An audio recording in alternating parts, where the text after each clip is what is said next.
Hello, and welcome to Channel 13 News. Tonight we have a hot subject on Southern society and culture. To start us off, let's go over to Shannon Fitzpatrick in the Cozy Room. Thank you, Michaela. People believe that every white person owns a plantation, but really only about 1/3 of them actually did. Despite the small number of the owners, though, they had a very powerful influence over the South. Many served as political leaders. They led a society of many different people, like yeomen farmers, poor whites, slaves, and African Americans. But each contributed to the economy in excess of the South. Wealthy members helped economics to show off their beautiful mansions. Others chose not to, though. Some wealthy people's houses were just made of wood with weeds all around them, like, for example, Alexander Stevens' house was. But some of the planters decided to save their money for the land and their slaves, and to buy their slaves.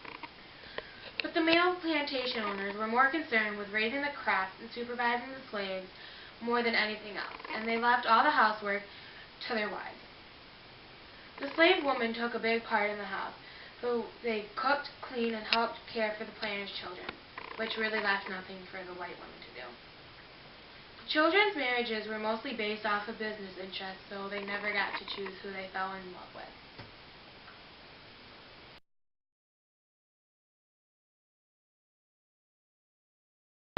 On the next episode of Sell this house! We'll be taking a look at the slave owner's house. And this is where the slaves were.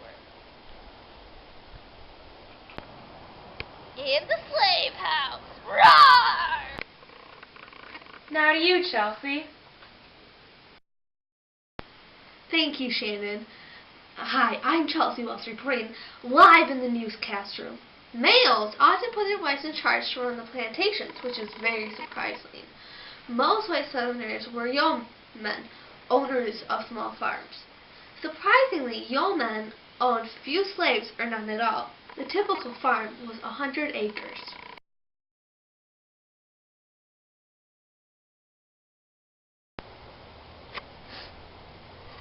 Day of the law set you two free.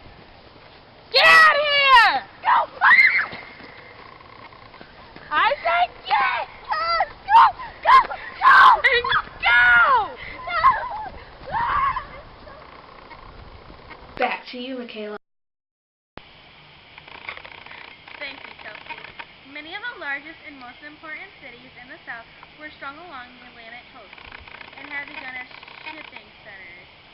The southern cities were similar to the northern cities in number.